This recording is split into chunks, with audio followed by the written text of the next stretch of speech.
কিভাবে রাগ নিয়ন্ত্রণ করবেন? ইসলামের নির্দেশনা। ইসলামে রাগকে নিয়ন্ত্রণ করার জন্য অনেক গুরুত্বপূর্ণ নির্দেশনা রয়েছে।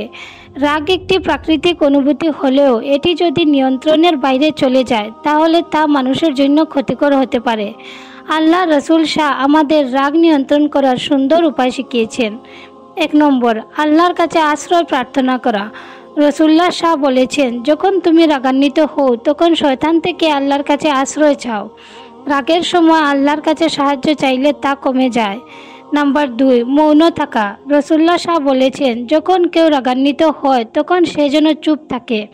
রাগের সময় কথা বললে তা পরিস্থিতি আরও খারাপ করতে পারে, তাই শান্ত থাকা উচিত। নাম্বার 3, অবস্থান পরিবর্তন করা। রসুল্লাহ শাহ বলেছেন, যদি তোমাদের কেউ রাগান্বিত হয় এবং দাঁড়িয়ে থাকে তাহলে সে যেন বসে যায়, আর যদি বসেও রাগ না কমে তাহলে সে যেন শুয়ে পড়ে। অবস্থান পরিবর্তন করলে রাগের তীব্রতা কমে। নাম্বার 4, অজু করা। রসুল্লাহ শাহ বলেছেন, রাগ শয়তান থেকে আসে আর শয়তান আগুন থেকে সৃষ্টি।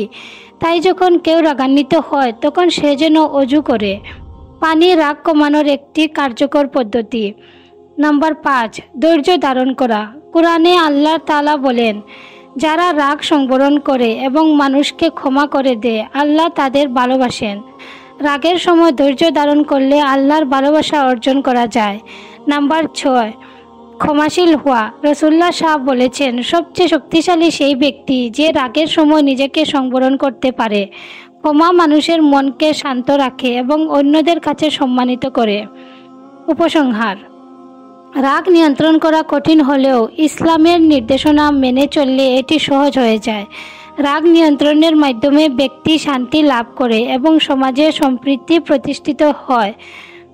আল্লাহ আমাদের রাগ নিয়ন্ত্রণ করার তৌফিক দান করুন।